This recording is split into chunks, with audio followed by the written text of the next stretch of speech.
उसका कार्ड्स, वो क्या कहता? मतलब एक तरफा बात तो नहीं हो सकती ना। डिफेंस मिनिस्टर कहता कि पूरा अरब को हटा दो, यहां से फेंक दो। उनका जो अमेरिका का जो एम्बेसडर है, अभी एक हफ्ते पहले उसका बयान आया, नील से लेकर इफ्रेटस तक जो है वहां पे पूरी तरीके से हटाइए सबको। इजराइल सही पकड़े हैं। तो इस्लामिक आइडियोलॉजी क्या बोलता है कि पूरी दुनिया को इस्लामाइज करो, जायनिज्म सही है के अंदर लेकर क्या कहता है कि एक उम्मा के अंदर ला करके खड़ा कर दे, ये तो ठीक है क्या? ये ठीक है क्या? ये ठीक है क्या? ये ठीक है? कुछ भी क्या ईरान पर हमला करके ट्रंप फंस गए हैं? कुछ विश्लेषक और समाचार इस विषय पर कह रहे हैं कि डोनाल्ड ट्रंप का निर्णय ईरान के खिलाफ सैन्य कार्रवाई शुरू करने का अब उनके लिए मुश्किल साबित हो रहा है। अमेरिकी जनता में समर्थन घट रहा है, महंगाई बढ़ रही है और युद्ध के परिणाम स्पष्ट नहीं दिख रहे हैं। तो सवाल यही है कि क्या यह कार्रवाई ट्रंप के लिए रणनीतिक भूल बन रही है या फिर यह एक लंबी कठिन रणनीति का हिस्सा? तो आइए डिबेट। अगर टेक्नोलॉजी से, अगर इकोनॉमी से, अगर कैपिटल से, अगर ताकत से अगर युद्ध जीता जाता तो हमारे ख्याल से अब तक अमेरिका पहले दिन जीत जाता। लेकिन युद्ध में जो सबसे महत्वपूर्ण बात होती है वो स्ट्रेटजी एंड टैक्टिक्स। जब ईरान को इस बात का पूरा अंदाजा है कि वो अमेरिका को इजराइल के कंबाइंड युद्ध को मैच नहीं कर सकता, उसने थिएटर ऑफ वॉर को बड़ा कर दिया। उसने कहा कि मिडिल ईस्ट के अंदर जहां कहीं भी इनके बेसेस हम उन पर अटैक करेंगे, क्योंकि उसके पास इंटरकॉन्टिनेंटल बैलिस्टिक मिसाइल नहीं है जो 3000 किलोमीटर दूर जाकर अमेरिका के अंदर फायर करे। जब आज सुबह का उदाहरण देख लीजिए, जब इजराइल ने साउथ पार्ट्स पे हमला किया तो उसने 6 ठिकानों पे हमला किया। कौन से हैं? कतर में मस्जिद पेट्रोलियम, मस्जिद होल्डिंग कंपनी, रास लफान, साउथ अरेबिया में उसने 2 और यूएई में 1, तो 6 जगह पर अटैक कर दिया। अब उसके बाद जो सवाल इस वक्त मिडिल ईस्ट के कंट्रीज के पास आ गया है कि अगर अमेरिका, जिसने शर्त पे वहां पे अपना मिलिट्री बेस बनाया था, जब वो हमको प्रोटेक्ट नहीं कर सकता है तो उसके यहां रहने की जरूरत क्या है? ये जो सवाल खड़ा हुआ, और साथ साथ जिस मिडिल ईस्ट के अंदर पोस्ट ऑयल इकोनॉमी क्रिएट करने की कोशिश की जा रही थी, वो पोस्ट ऑयल इकोनॉमी भी अब लोग कहेंगे यार यहां तो हर दूसरे दिन बम फटते हैं तो हम यहां इन्वेस्टमेंट क्यों करें? तो दुनिया के तमाम बड़े इन्वेस्टर पैसा नहीं लगाएंगे। तो हो क्या रहा है? उन्होंने कहा कि ठीक है, हम अमेरिका को नहीं मार सकते, हम इजराइल को नहीं मार सकते, लेकिन जो तुम्हारा ये इलाका है वहां पे तुम्हारी हुकूमत को हम खत्म कर देंगे। ये जो सवाल है। और दूसरी बात देखिए, महत्वपूर्ण सवाल क्या है? आज की तारीख में ट्रंप अमेरिका के अंदर पूरी तरीके से अकेले पड़ गए। उनका उपराष्ट्रपति भी उनके साथ नहीं, उनका इंटेलिजेंस चीफ तुलसी गबार्ड उनके साथ नहीं है, जो केंट जो उनका काउंटर टेररिज्म का वो उनके साथ नहीं है, जो तमाम बड़े बड़े लोग हैं, बड़े बड़े लोग जो मतलब वहां पे जो पॉडकास्टर बहुत पावरफुल है। उससे कोई फर्क पड़ता है क्या? बिल्कुल फर्क पड़ता है। अभी जो सर्वे आया है, उस सर्वे में 20% लोग सिर्फ इस वॉर के फेवर में, उसमें भी ये कह रहे हैं ठीक है कि अगर बॉडी बैग्स आने शुरू तो हम आपके साथ खड़े नहीं है। अब Tulsi Gabbard, US director of national intelligence DNI, यानी ट्रंप प्रशासन के शीर्ष खुफिया सलाहकार, रिसेंट हियरिंग में उन्होंने यह माना कि ईरान फिलहाल किसी इमिनेंट न्यूक्लियर थ्रेट यानी तुरंत हमला करने लायक खतरा नहीं था। काउंटर टेररिज्म चीफ का बयान। ट्रंप के काउंटर टेररिज्म चीफ जो केंट ने इस्तीफा दे दिया और कहा कि ईरान ने कोई तत्काल खतरा नहीं बनाया था और ट्रंप ने अन्य कारणों से युद्ध शुरू किया। देखिए, आप युद्ध की शुरुआत तो कर सकते हैं, लेकिन युद्ध कहां जाकर के खत्म होगा ये आप तय नहीं कर सकते, और या तुरंत ये तय नहीं किया जा सकता है। महाभारत का युद्ध भी तो 18 दिनों तक चला था ना, एक से एक महारथी दोनों तरफ से थे, इसके बावजूद भी 18 दिनों तक युद्ध चला। अभी हम लोगों के पास रिपोर्ट ये नहीं आ रही है कि ईरान के अंदर कितनी बर्बादियां हुई है, लेकिन इसमें तो कोई दो राय नहीं हो सकती है कि जहां पर 16,000 बॉम्बिंग किए गए हों अमेरिका और इजराइल की तरफ से, उसके एयर डिफेंस सिस्टम को बर्बाद कर दिया गया हो, उसके डिफेंस बेस को खत्म कर दिया गया हो, 100 से ज्यादा जिसके जहाज खत्म कर दिए गए हों, वहां पर लोग नहीं मारे गए होंगे और लोग की बर्बादी और लोगों की हत्याएं नहीं हुई होगी, लोग मरे नहीं होंगे, इंफ्रास्ट्रक्चर बर्बाद नहीं हो रहा है। ईरान तबाह हुआ है, कितना तबाह हुआ है तो ये पता नहीं। लेकिन खुश देखिए ऐसा है, ट्रंप फंसे हुए हैं, इसका उदाहरण मैं आपको देता हूं। ट्रंप ने किस लक्ष्य से शुरू किया था? हम रेजीम चेंज लाएंगे, बदल गया। उसके बाद बोला कि नहीं, हम अब इनके पास परमाणु शस्त्र थे, हम उसको नष्ट करना चाहते हैं, जिसको 25 जून को भी, जून 25 में कह चुके थे नष्ट हो चुके हैं। दोबारा चेंज किया। दोबारा उन्होंने ये बोला कि नहीं, अगर ये हमला करेंगे तो हम इनके सारे ऑयल इंडस्ट्रीज को, सारे गैस फैसिलिटीज को इनका नाश कर देंगे। मिसाइल कैपेबिलिटी भी, मिसाइल कैपेबिलिटी। अब सवाल यह है कि आप नाश कैसे करेंगे? जो रेजिडुअल कैपेसिटी है, बच्चों को जानना चाहिए यहां पर, मिसाइल सिटीज हैं उनके माउंटेन्स के नीचे हैं। अगर आप ईरान को जानना चाहते हैं तो वहां के टेरेन को जानना पड़ेगा। टेरेन क्या है? 51 to 52% टेरेन माउंटेनियस है और डेजर्ट है। अगर आप वहां ग्राउंड फोर्सेस लाते हैं जिसके बिना आप जीत नहीं सकते किसी देश को, तो ग्राउंड फोर्सेस को सप्लाई चेन कैसे एस्टैब्लिश करेंगे? और बमबारी करके आप डेमोक्रेसी ला नहीं सकते। तो आप फंसे ही हैं, और आप ऐसे ऐसे नहीं फंसे हैं, आप बुरी तरह फंसे। आपने कहा था 1-2 हफ्ते में हम निपटा देंगे। आपको एक चीज और बताऊं, यूएसए का हमेशा से रहा है शॉक एंड ऑ की टैक्टिक्स। शॉक एंड ऑ अब काम नहीं कर रहा है। पर यूनाइटेड स्टेट्स और इजराइल की सैन्य कार्रवाई सीधे उसके सैन्य ढांचे और रणनीतिक ठिकानों पर हुई। अगर ईरान कमजोर पड़ता है तो इसका क्षेत्रीय प्रभाव, सुरक्षा और सत्ता संरक्षण सब खतरे में आ सकते हैं। इसलिए ईरान इसे अस्तित्व का सवाल मान रहा है। लेकिन सवाल ये भी है कि क्या ये वाकई अस्तित्व की लड़ाई है या फिर सत्ता और रणनीति का जंग? ये समझना पड़ेगा, और ना क्योंकि डिकैपिटेशन काम कर रहा है। डिकैपिटेशन जैसे आपने सद्दाम हुसैन आपने- को मारा इराक में, आप उस वक्त विजयी हो गए, लेकिन फिर उस अब ईरान में वो नहीं चल रहा है। वो बिल्कुल नहीं एक चलेगा। मारिए 10 खड़े हैं। बिल्कुल। तो इसका मतलब यह है कि जो रेजिडुअल कैपेसिटी है ड्रोन्स प्रोडक्शन की, ड्रोन्स लॉन्च करने की, मिसाइल्स की, और मैं एक बात और बता दूं कि उनके पास जो अच्छी वाली मिसाइल्स को हाइपरसोनिक मिसाइल्स बोलते हैं, in medium range ballistic missiles बोलते हैं, जिसमें मर्व भी है। इसका मतलब वो कई बार ऊपर से मैनोवर करके आएगी, उसको कैच करना थार्ड और पैट्रियट के लिए भी मुश्किल होगा। तो वो मिसाइल्स अभी हैं। तो अभी ईरान जिंदा है, और ईरान लड़ाई लड़े क्योंकि अस्तित्व की लड़ाई है। कर्नल देव, क्या बात सही नहीं कह रहे वो? ईरान अपने चारों तरफ से घिरा हुआ है, उसको जो मन में आ रहा कर रहा है। उसने कहा कि अगर हम पे हमला करोगे, हम खाड़ी के देशों में नाक में दम कर रहा हुआ है। कहावत है, शायद सुनी होगी, बेगानों की शादी में अब्दुल्ला दीवाना। और हम तो दीवाने हैं क्योंकि हम हैं हिंदुस्तानी, तो हम तो हर चीज़ पे दीवाने हो जाते हैं। तो दो आपके पक्ष में रखना चाहूँगा, दोनों तरफ से बता देता हूँ। एक तो है कि जो ये मुठभेड़ चल रही है, अस्तित्व की लड़ाई इसलिए नहीं अस्तित्व की लड़ाई है क्योंकि एक तरफ वेपन सिस्टम्स है, फाइनेंशियल कैपेबिलिटी है, इकोनॉमिक प्रोग्रेस है, और एक तरफ एक बहुत बड़ी चीज़ है जिसको बोलते हैं आइडियोलॉजी। और आइडियोलॉजी को अगर सपोर्ट करे बायोलॉजी, तो आप कब तक उस आइडियोलॉजी को डिफीट कर सकते हैं शस्त्रों से, जब तक कि आप जाके ऐसा कुछ ना करें कि वो पूरा चेंज हो जाए। एग्जाम्पल नंबर 1, अफगानिस्तान 20 साल क्या चेंज हुआ? Taliban, good Taliban, bad Taliban, again Taliban, ठीक है। पाकिस्तान साथ में लग गया उनके, अभी हमने लगवाया, किसने लगवाया पता नहीं। बट जहां तक सवाल है इस युद्ध का, ईरान के पास सहनशीलता बहुत ज्यादा है। मोसाद की इन्फिल्ट्रेशन रही है सिर्फ शहरों तक, तेहरान तक। अगर आप ग्राउंड वॉर करेंगे तो टियर 2 सिटीज, विलेजेस में आपकी इंटेलिजेंस नहीं है, काफी खमेजा भुगतना पड़ेगा। बट दूसरी तरफ अगर आप देखें, इस पूरे युद्ध में लोग बोलते हैं ईरान और अमेरिका की लड़ाई, ये दोनों सिर्फ एक पात्र है।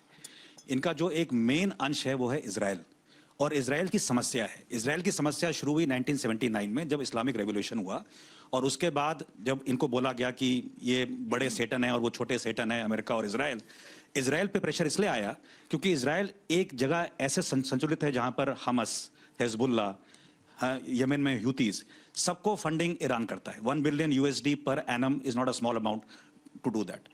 1,80,000 से 1,40,000 आप ट्रेन करते हैं आतंकवादी एक स्टेट के अगेंस्ट। तो इजराइल के लिए ये एक एक्सिस्टेंशियल थ्रेट है, मतलब रहे या ना रहे। पर ईरान के लिए भी तो है। ईरान के लिए थोड़ा कम है क्योंकि ईरान के पास बफर्स हैं। ईरान डायरेक्टली इजराइल से डील नहीं करता, बट जो मिलिट्री क्षमता है वो आती है अमेरिका से, तो इसीलिए वो इस युद्ध के अंदर है। तो मैं समझता हूं कि आगे जाते हुए अमेरिका के पास 7 ऑप्शन है। एक या दो का विवरण कर देता हूं जल्दी से। पहला ऑप्शन है कि ट्रंप कल या परसों सुबह तक बोलने वाले हैं कि ये लड़ाई मैं जीत गया, मेरे सारे ऑब्जेक्टिव्स पूरे हो गए, जब तक कि वो नहीं हुए। उसके बाद यूएस की पूरी टॉमटॉमिंग चलेगी मीडिया में, परसेप्शन में, रशिया टीवी को छोड़ के और चाइनीज टीवी को छोड़ के बाकी सारी टीवी बोलेंगे सब कुछ अच्छा हो गया। एंड क्योंकि कीमतें गिरेंगी, ऑयल ट्रेड, गैस आना शुरू हो जाएगा, हम सभी बड़े खुश हो जाएंगे, ठीक है, हम भूल जाएंगे क्या हुआ। बट अमेरिका के लिए थ्रेट अगले 3 जनरेशन तक रहेगा, और वो और एम्बोल्डन होगा उसी गल्फ से जहां पर उन्होंने अपनी बमबारी की है।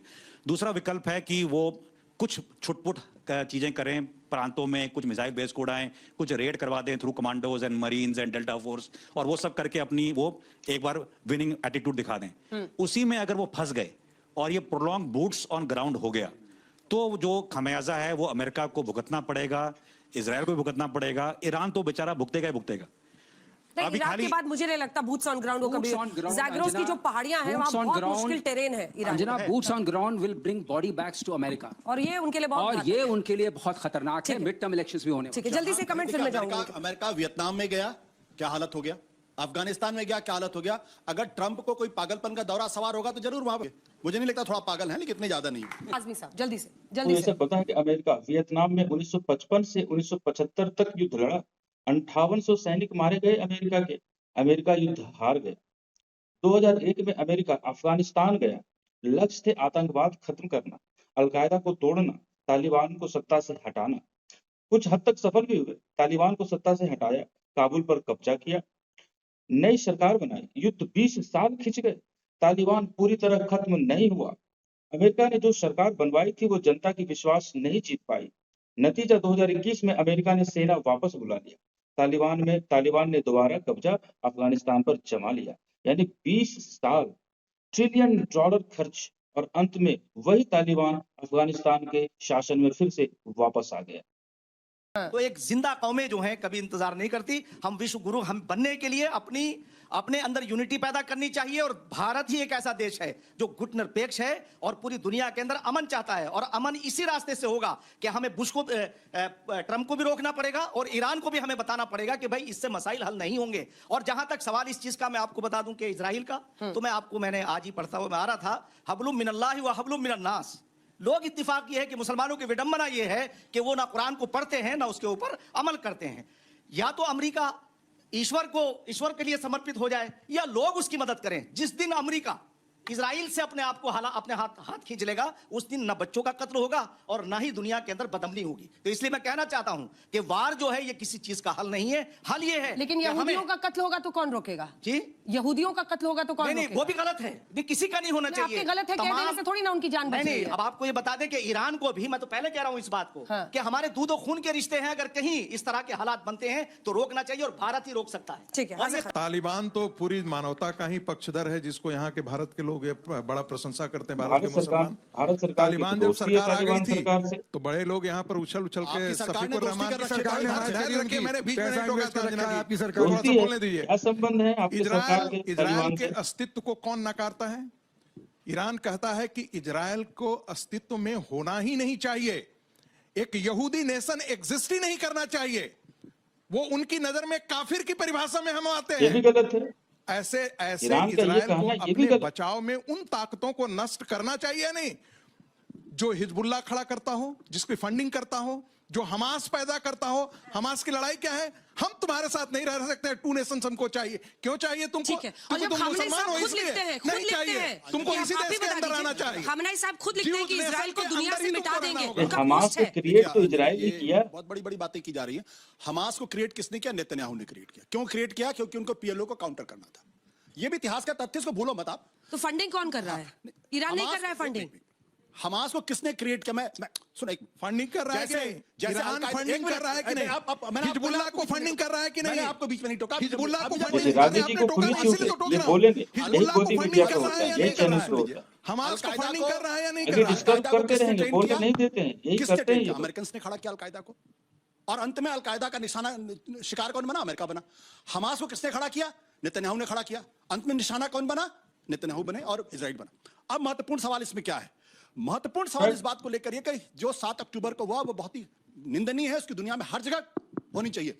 लेकिन जो आपने 71,076 लोगों का कत्ल किया, जिसमें 40 से 45 हजार मासूम बच्चे और औरतें थी, क्या वो जस्टिफाइड है? अगर ये जस्टिफाइड तो मुझे कुछ नहीं कहना, मुझे कुछ नहीं कह रहा। और एक चीज और, बिल्कुल justified ईरान नहीं है। आज से नहीं, बोलिए। ईरान की लड़ाई इजराइल से नहीं है, ईरान की लड़ाई अमेरिका से है। देखिए, 91 में इजराइल को क्यों कहता है कि मिटा देंगे? खामनेई साहब का पोस्ट है, खामनेई साहब का पोस्ट है कि इजराइल को दुनिया से मिटा देंगे। नहीं, क्यों लिखा अंजना है? जी यही नहीं, अंजना जी का इशारा साथ में ये भी जोड़ा उन्होंने ये भी जोड़ा कि दुनिया के मुसलमान यदि एकजुट हो जाएं तो कश्मीर में भारत का ऑक्यूपेशन खत्म हो जाएगा और यहूदी नेशन जैसा नेशन जो है वो एग्जिस्ट नहीं करेगा। यही खामनेई का स्टेटमेंट है ना, खामनेई का ये स्टेटमेंट है ना। ये बात मैं क्यों कह रहा हूं? मैं इसलिए कह रहा हूं कि जब 1917 में जब ब्रिटेन ने बेल्फार डिक्लेरेशन किया, उस फिलिस्तीन के अंदर जहां पे अरब्स रहते थे, आपने जबरदस्ती इजराइलियों को जाके वहां भेजा और उसके बाद उसको वहां इजराइल बनने के पहले जिस तरीके से आपने गांव के गांव उड़ाए, गांव के गांव वहां आप लोग तो इसलिए जिंदा मार इजरायलियों को मार दें। नहीं नहीं नहीं, ये what is your ये point, कौन sir? कर रहा, ये What कौन is कर your रहा, point? जिन लोगों ने इजराइल बनाया। तो मैं एक बात कहना चाहता हूं, 26 पे मैं आइए। मैं इस हमाम में सब नंगे हैं। अरे भाई ये कहिए कि इजराइल तो पाकिस्तान का एग्जिस्टेंस ही नहीं होना चाहिए था, भारत का बंटवारा ही नहीं होना चाहिए था। ईरान की बात बता दूं, भारत का बंटवारा ही नहीं होना चाहिए। अभी तो ब्रिटेन ने हम पर थोपा था। ब्रिटेन ने क्रिएट ये तक क्यों करा जा रहा है भाई? इस बात को लेके कि जिस तरीके से आप खamenei के पोस्ट पे कुछ नहीं कह रहे। एक मैं कह रहा हूं, जिस तरीके से हिंदुस्तान एक सिविलाइजेशनल स्टेट है, वैसे ईरान भी एक सिविलाइजेशनल नहीं, यही गलती है, बिल्कुल नहीं। सिविलाइजेशनल स्टेट नहीं पता, मैं क्या करूं इसके लिए? सिविलाइजेशनल स्टेट, मैं क्या करूं आपके लिए? आपको नहीं मालूम इस्लाम, it is not a civilizational रिश्ते करीब 2000 साल पुराने रिश्ते हैं। लोगों को हमारे यहाँ दिमाग में फारसी जो आई हटाना थी, चाहिए, जो कोर्ट की लैंग्वेज थी फारसी, इस्लाम के वो बाद कहां से आई थी? सिविलाइजेशन, कहां से आई? इस्लाम के पहले का सिविलाइजेशन, दोनों में बहुत बड़ा अंतर है। तो ये जो प्रश्न खड़ा हो रहा है, खamenei साहब जब लिखते हैं कि हम इजराइल को अरे भाई, दुनिया आपने- से मिटा देंगे, इस पर कुछ तो हाँ, बोलिए। अभी आप सुन लीजिए फिर। कैसे अभी बोलेंगे? इजराइल में अमेरिका के जो गवर्नर, जो एम्बेसडर हैं, उन्होंने क्या कहा? इजराइल को नील से लेके फ्रेटस तक सबको अरब को हटा देना चाहिए। जस्टिफाइड है? अरे खamenei साहब की justified बात है? कर रहे हैं, उस पर आइए ना, मैं एक कह बार रहा तो हूं ना, आइए। अरे सुनिए तो मेरी बात। सिविलाइजेशनल स्टेट के हेड ऐसा लिख रहे हैं, तो कुछ तो फिर उसका backlash होगा ना। खामनेई ने लिखा है, उनका जो डिफेंस मिनिस्टर, जो क्या नाम उसका, कार्ड्स, वो क्या कहता? मतलब एक तरफा बात तो नहीं हो सकती ना। डिफेंस मिनिस्टर कहता कि पूरा अरब को हटा दो, यहां से फेंक दो। उनका जो अमेरिका का जो एम्बेसडर है, अभी एक हफ्ते पहले उसका बयान आया, नील से लेकर इफ्रेटस तक जो है वहां पे पूरी तरीके से हटाइए सबको। इजराइल तो इस्लामिक आइडियोलॉजी क्या बोलता है कि पूरी दुनिया को इस्लामाइज करो, जायनिज्म सही है के अंदर लेकर के कहता है कि एक उम्मा के अंदर ला करके खड़ा कर दे, ये कोई चीज है क्या? ये तो तस्वीर ये है, यूनाइटेड स्टेट्स ने ईरान पर हमला तो किया, लेकिन जमीनी हकीकत बताती है कि ये लड़ाई आसान नहीं है। अब सवाल आपसे है, क्या अमेरिका हालात को कंट्रोल कर रहा है या फिर एक और लंबा युद्ध शुरू हो चुका है? एक और वियतनाम, अफगानिस्तान जैसे फंसाव में डाल दिया है। अगर ये सवाल आपको सोचने पर मजबूर करता है तो लाइक करें, कमेंट में अपनी राय रखें और चैनल को सब्सक्राइब करना न भूलें। धन्यवाद।